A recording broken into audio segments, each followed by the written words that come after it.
This clip was recorded for the UK Wine Show.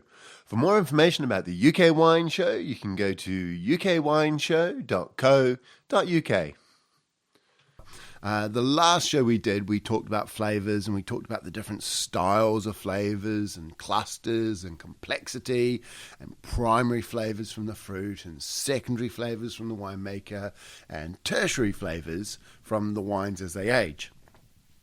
This week, we're going to be looking at how to improve your sense of smell and taste.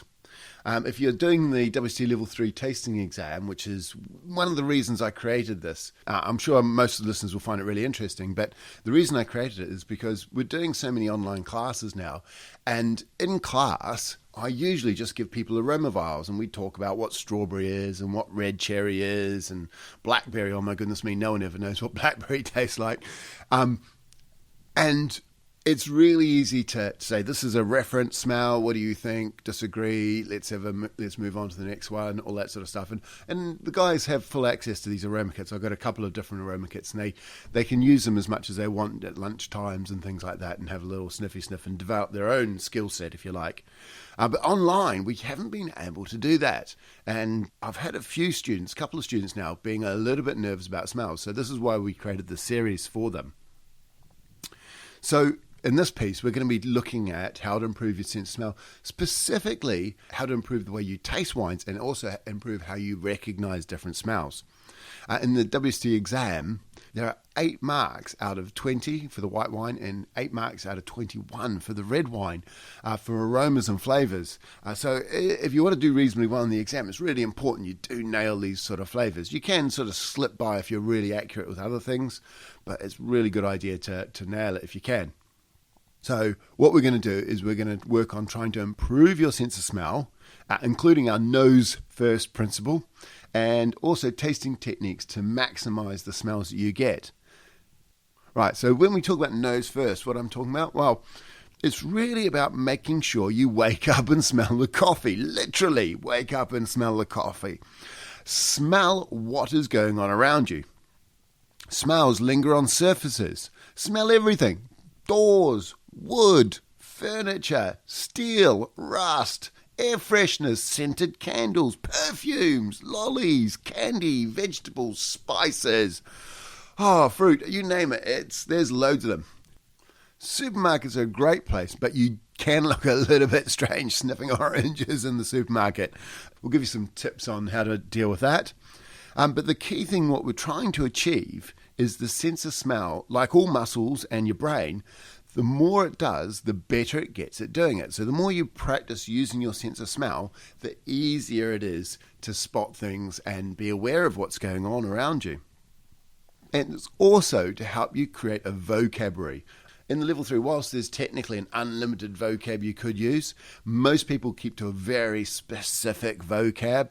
And as a result of that, you want to make sure you've at least thought about those smells and make sure they're there. And you'll see later on why I think knowing the aroma and the vocab that they use in the exam can make things a lot easier for you.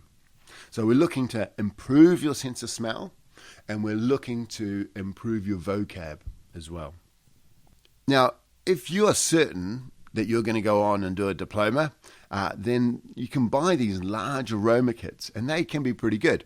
I've got a couple of kits. The ones I have is the Aroma Bar kit, which is 60 aromas, and it comes in at 260 quid. And the other one I have is the Nez de Van, which is 54 aromas at 275. To be honest, I don't have a slight preference for either. The Aroma Bar's got the faults in it, and it's a bigger kit. But Nez de Van's a smaller, more compact kit. The Aroma Bar's in a wooden box. It looks a little bit fancy, but it's a pain in the neck to cart around the world. So, 6 of one, half a dozen of the other. They are not cheap. And frankly, they're a bit of an overkill for a level 3 student, where the tasting exam usually has a pretty high pass rate. We use both kits in class, as I said, and they are excellent. I found myself that when I did my diploma tasting exams, well, this is quite a long time ago, using one of the kits, I had a Nez de Van kit back then, using that kit gave me a lot of confidence with aromas in the exam, so I felt that I could identify the smells and be reasonably confident with them. So if you are going to go ahead and continue with your wine studies to a diploma level or a master of wine level or whatever it is, having these aroma kits are actually quite a handy thing to have. Bit of an overkill for the level 3. I think the best budget option you can go for is actually buy yourself an assortment of flavoured jelly beans. I know it sounds crazy, but make sure you do get the proper flavoured ones. You get some terrible stuff from Haribo that doesn't really have any flavours, but there are some jelly beans, for example. You can buy like 300-gram pack of 50 different flavours for about £10 to £12. There's a couple of brands that I've tried, which are Jelly Belly and Jelly Bean Factory. Have a look for them. You'll see them on Amazon or something like that. It may differ in your own country, but flavoured jelly beans at least give you a reference point. The key thing about whether it's a jelly bean or a aroma kit is it gives you a reference point for a flavour. You will find if you use different kits or different packs of jelly beans or whatever it is, or fruit that you buy from the supermarket, you will find different flavours. For example, a red cherry in one may be slightly different to a red cherry in the other. That's fine. What we're really talking about is just trying to give us a marker in the sand. So when we're talking about red cherry, we're in this sort of area. We don't have to be perfect, but we need to have a rough idea what red cherry is. And to be honest, a lot of people think they do, but most people don't. When you give them aroma kits, they have no idea what cinnamon is, vanilla, red cherry, all that sort of stuff. And it just takes a little bit of practice to get good at it. What I've done with my family over the years is we play a game called the smelling game. And this is quite good fun. What we do is, normally with the Nest Van kits, if you've never played the game before, I suggest you spend a bit of time just smelling different things or tasting jelly beans, etc. Oh, and by the way, when you taste the jelly beans, probably don't eat them. That sounds crazy. And have a glass of water, because if you eat them, you'll end up eating loads of sugar, and all you want is the flavour, and you want to think about the flavour. So, bite of them, chew them a few times and spit them out like you would in any wine, and then drink some water to clear your palate before you get on to the next one. And that'll get you going. And once you've sort of got the flavours a little bit, or you smelt the aroma kits a little bit and sort of worked out what you think red cherry is or licorice is, we often play what's called the smelling game. I've played it with my kids, and they are pretty good at it, I must admit. What we do is we use the aroma kits, and someone picks out a flavour, and they give it to you, and you don't know what the flavour is, and you're allowed to smell it. And usually everybody has a go at smelling it, and they sort of guess the aroma, and then the person who picked the flavour goes, "It is whatever it is." Nice, easy game, but it's a little bit like blind tasting. It just helps you get a little bit better, and it's quite social as well, so you can do it with your mates. I found when I was doing my diploma, things like that, I was doing probably 10, 20 minutes a day for the 2 weeks before my exam, and I tell you what, I got very sharp very quickly. If you don't use it, you will lose it, but if you're getting ready for an exam, it's perfect for getting you really sharp. So my nose first principle, smell everything you can. Smell some roses, some flowers. You go for a walk and there's some flowers, give it a whiff. Some grass in there, some freshly mowed grass. Actually stop and smell it and think about it. It's not pretty tough, smelling aromas or eating some jelly beans, etc. But do try and find all examples of all aromas in the WSET Systematic Approach to Tasting Guide. On the back of the Systematic Approach to Tasting is a list of different flavours with their clusters. Try and find as many of those as you can, and just have a reference point that you go, okay, this is what I'm thinking about when I'm thinking about strawberry or raspberry or licorice, etc.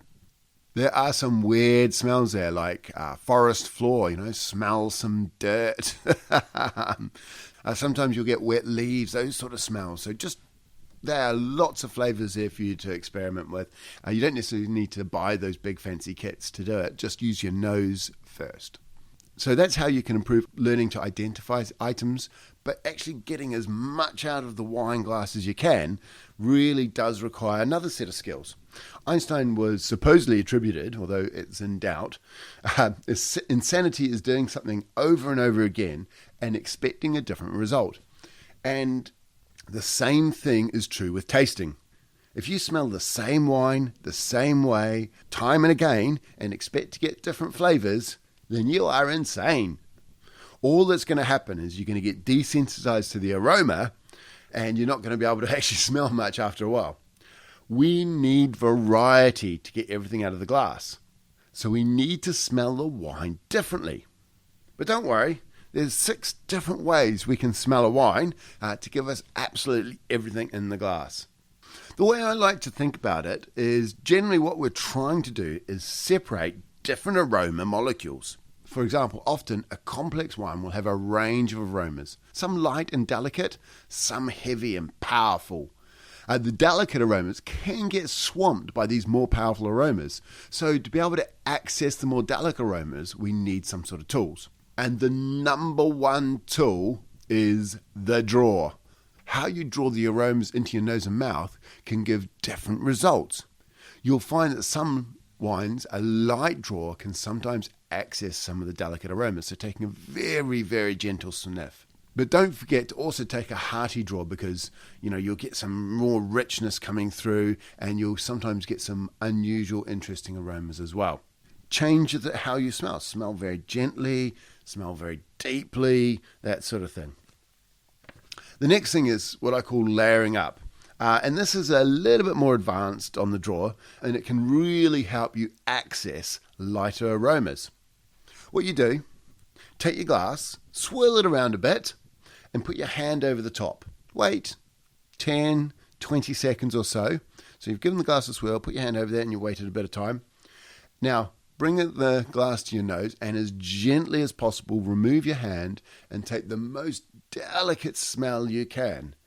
As you peel your hand away, you often get those really, really delicate either floral aromas or red fruit aromas coming through. So layering up is a great way of doing it. Our third tool is changing the alcohol level. Alcohol levels can affect how the aromas boil out of the wine. It would be great if we could change the alcohol level, wouldn't it? In fact, we can. I call it the empty glass trick. When the glass is nearly empty, give the glass a really good swirl. Cover as much of the glass in the residual wine as you can, and then tip it out. Give the alcohol a chance to evaporate from the side of the glass, which it will do quite quickly, 10, 20 seconds as I say, and then take another gentle draw, very similar to layering up. You want to take a very, very, very light smell. Now, you'll often just get the same flavors you get from layering up, but this looks a lot cooler when you're doing it in front of your mates.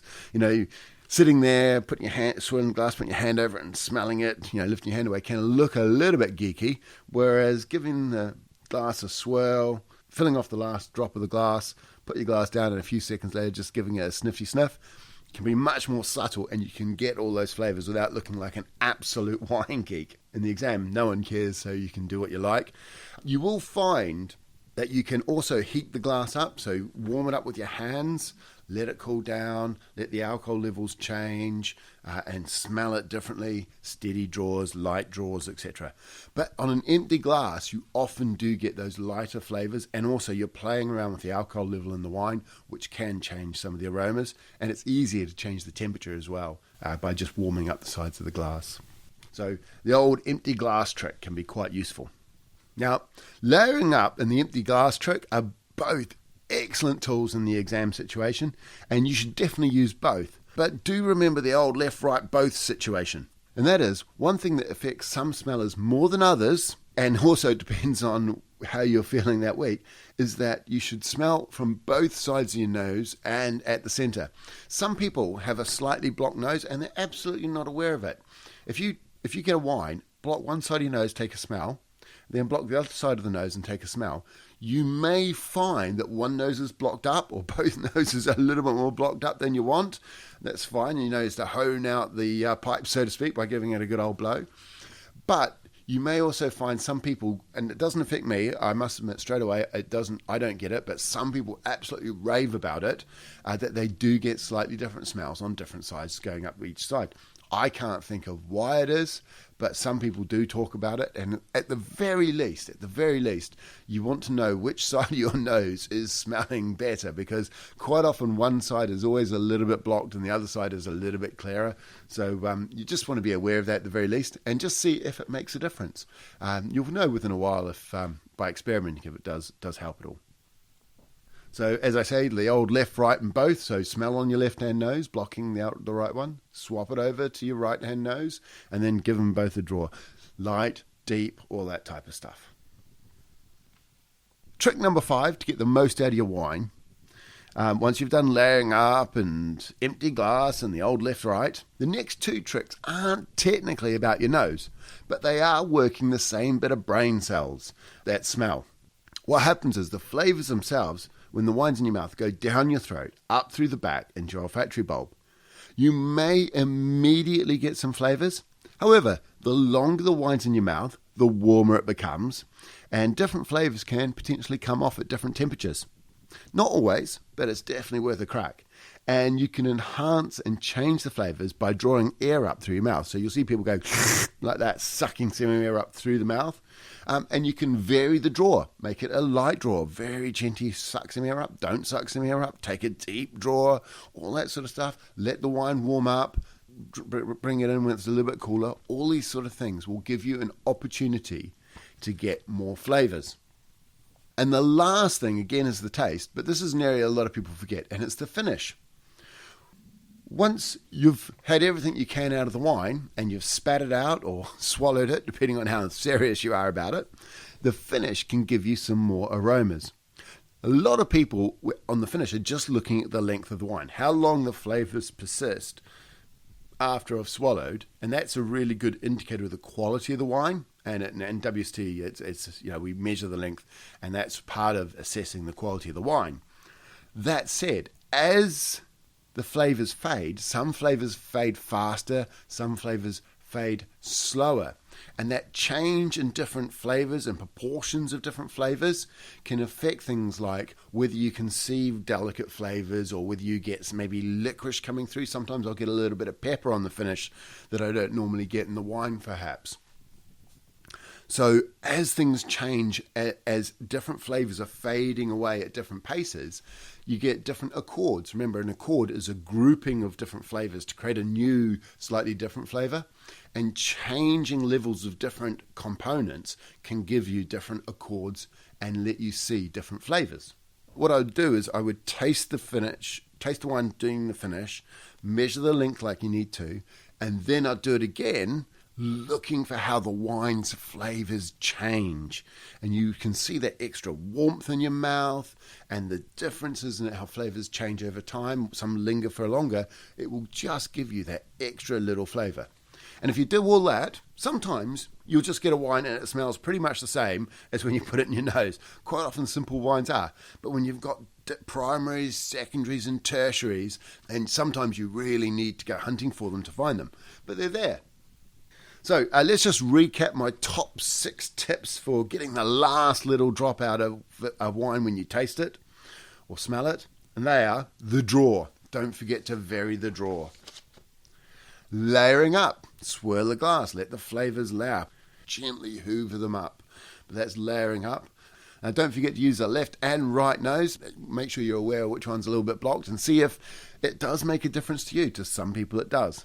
The empty glass trick, where you swirl the glass, empty out the last of the contents, give the glass a few seconds, smell it, give it a few more seconds, smell it again. The alcohol will boil off, the flavours may warm up, different things happen. You're varying the wine significantly, you may get more flavours. The old left-right trick, make sure you know which nose is more sensitive than the other, and maybe you're one of these people who get more flavours on one side of the nose than the other. Just try and become aware of that. It may be useful, it may not. Don't forget to taste the wines. Tasting the wine's brilliant. As I say, the wine's in your mouth, it's warming up. You can have a light draw, deep draw, all that sort of thing. Perfect. And then the last one is the finish. As different smells fade at different paces, you get different combinations, different accords of aromas. The last bit of advice is if you're in an exam situation, you're really focused on trying to get absolutely everything you can. Quite often you give someone a smell and you go, what is that smell? And they'll go, don't know, not sure. Well, people often don't know what the smell is, but you can ask them, is it strawberry? Yes or no? And they can go, yes it is, or no it's not. Once they've sort of been prompted. A lot of people, once they've been prompted, go, oh yeah, no, I got that. I can see that flavour. Yes, no, definitely. But if you just give them the smell, they've got no idea. So by improving your vocab, when you're in an exam, you can ask the question, is it this flavour, yes or no?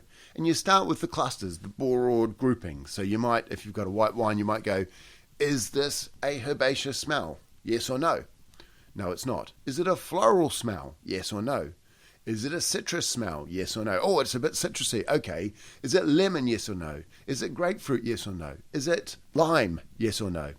And by doing that, you ask the question yes or no. And if you've got the decent vocab, you know your clusters, then you can go yes or no, yes or no, yes or no, all the way through. And it becomes a lot easier to say, yes, it's this plummy red plums, or no, it's not black plums, or yes, it's licorice, no, it's not vanilla.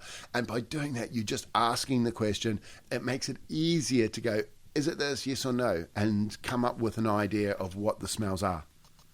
So, in summary, we've talked about three things really. We've talked about how to improve your sense of smell, and that's through just being able to recognize smells through a nose first type of principle. We've gone through the process of tasting a wine to make sure you get the maximum flavor out of it. And we talked about the process of tasting a wine, whether that's looking at the different elements, trying to get the lighter aromas when it's in your mouth, empty glasses, all that sort of stuff. And also when you've got a smell, ask yourself, is it this, yes or no, yes or no? Start with the clusters and then drill into the individuals, and that will mean that it's easier to come up with that smell rather than just sort of having a wine in front of you and going, oh, it smells like white wine.